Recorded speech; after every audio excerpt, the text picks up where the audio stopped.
You caught me. All right. I was thinking that right now, even though it's evening, which is nice because this is the time when I used to tell my kids bedtime stories, and I know you're not kids, but I want to share with you a myth or two from Greek mythology. And I want you to remember the meaning of myth when I say it. Myths are stories that teach us about ourselves, others, and the whole world around us. Myths answer the whys and the hows. If you've met a child, why, or how. Anyway, so this is the myth of Hades and Persephone is the myth I call it. But Persephone's mom is Demeter, and her kidnapper is Hades. Now, Demeter was the goddess, or is the goddess of nature. She helps things grow. Now, and her daughter Persephone helped her mom all the time to make the plants flower, to make the fruit trees bloom and have fruit, to make the whole world a beautiful place. They're original gardeners. Now, Hades is the god of the underworld. And that doesn't mean the god of hell. It's the place where everybody in Greek belief, in early Greek belief, goes. Everybody has to go to the underworld. In Jewish tradition, it's called Gehenna, because Jews, for many, many generations, for more than 1,000 years, which would be more than 20 generations, and 40 generations by the time Jesus was born, did not believe in any sort of afterlife, just that you went to the underworld as well. Now, one day, Demeter is going about making all the blossoms bloom and the trees to bear fruit and the vegetables grow, and Persephone is helping her. And Zeus has a meeting, an appointment. You know, he's like, I have to get to Mount Olympus to talk to my brother, Zeus, the king of all of the gods. And he bursts out, the ground splits open, he bursts out of it being pulled by a chariot of horses that take him. But as he bursts out the ground, he glances over and he sees Persephone. And immediately he is smitten, and he thinks, I must have her. And so time goes by, and he thinks about it, and he bursts out of the ground one day while Persephone is helping her mother make the earth to bloom and to grow, and he kidnaps her, and he immediately turns back around and takes his horses and Persephone back into the underworld, back into Hades, named after himself. Now, while he has her kidnapped underground, every day he brings her food and says, here, do you want something to eat? You know, kind of like in Hansel and Gretel. Do you want some food? And every day she turns him down. In the meantime, Demeter, her mother, is going crazy because she doesn't know what has happened to her daughter and where she has gone. And so she scours the earth high and low. And finally she finds out that, oh, even though she's a goddess, it's a higher god than her, has stolen her daughter and kidnapped her from her. And so Demeter resigns herself to go to Zeus and to present her case. And in the meantime, she has been so busy grieving the absence of her daughter, the loss of her daughter, that all of the plants in the world are shriveling up. The flowers have stopped blooming. The crops have finished growing. And of course, people on earth are crying out because they don't have the food that they need and they don't have the beauty that we crave as human beings. So she makes her way to Zeus and she says, look, Zeus, Hades stole my daughter. I want her back. And Zeus looks at her and says,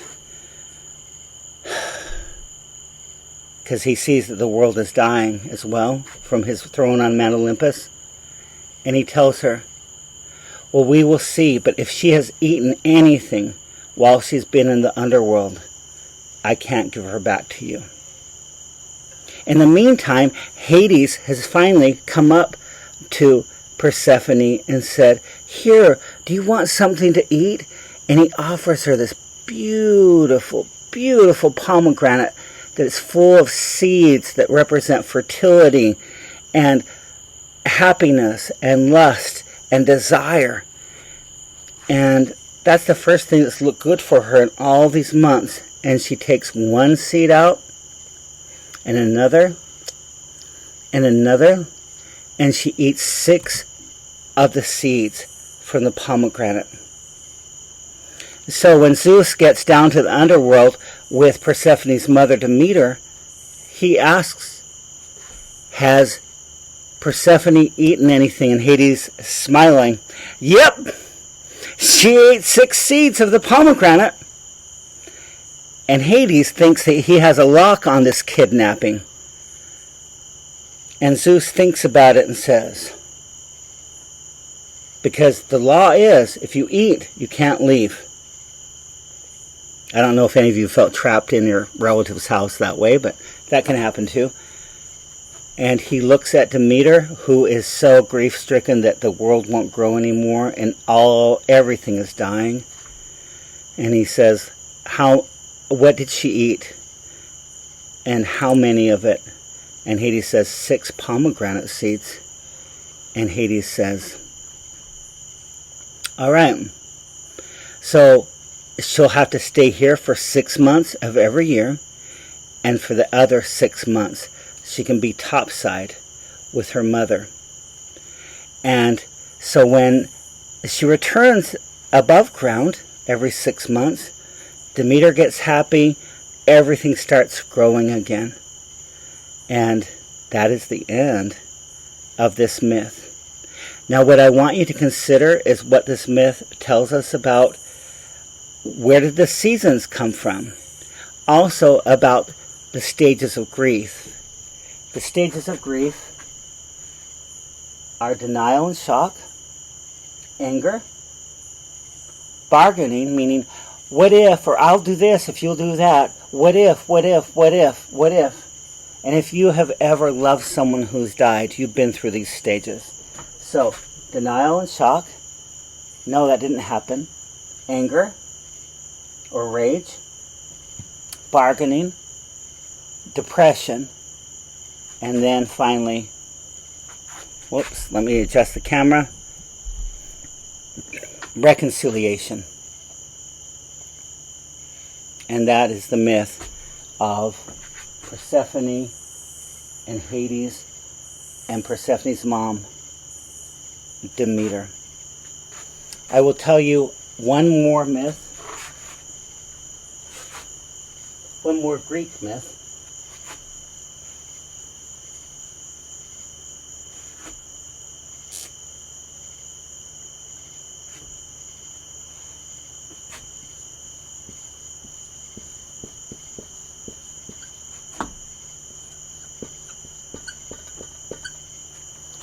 And this is the myth of Phaethon. Now, Phaethon was a young man who had a human mother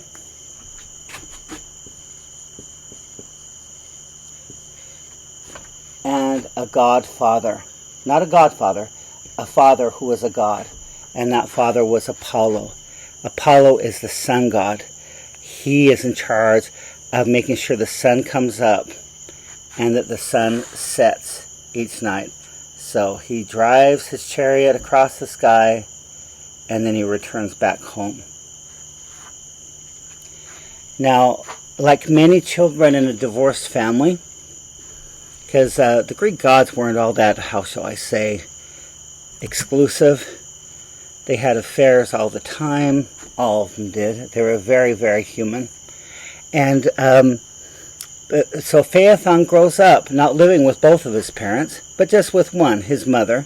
And on occasion, just like with a lot of families who have been divorced or who are separated, he gets to visit his father on the weekends or once a year. And finally, as he's growing up, he sees, he gets to go to see his father, Apollo. And it's been so long that Apollo is like that Disneyland dad. Now, if you are a divorced woman with children, you'll probably know what I'm talking about. And if you are the child of the divorce, you probably will know what I'm talking about too. So he's the Disneyland dad who wants to just give his son everything so he can make up for all the times that he's not been there, and for what a bad dad he has been. And he says to Phaethon as he hugs him, ask whatever you want. I will give it to you. And Phaethon looks at him and says, I want to drive your chariot to pull the sun across the sky. And his dad says, realizing that he has overspoken, says, ask whatever you want besides that.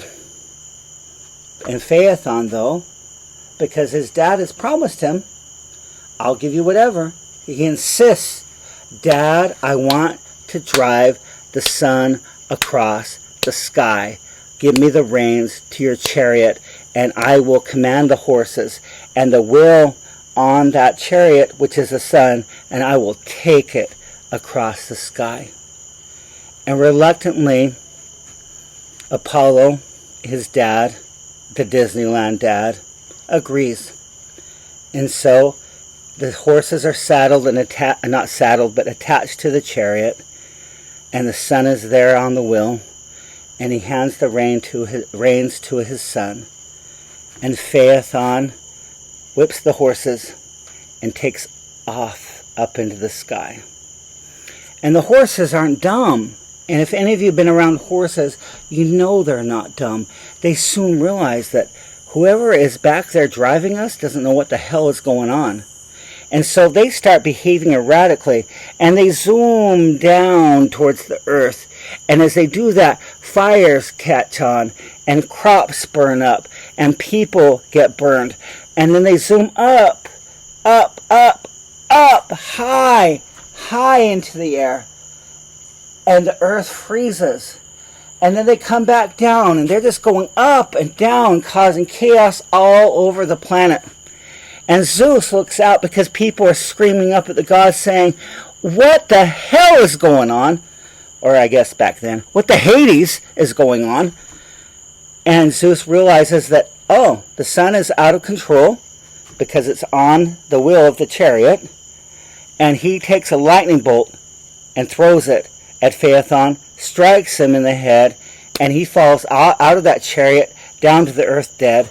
And then the horses resume their regular arc, and they come back with the sunset. So now I will ask you, what does that story explain? What does it say how things came to be, or why things are the way they are? And also, I want you to contemplate this idea.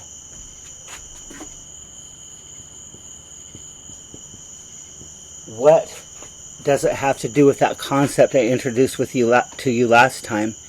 What does it have to do with the concept of hubris?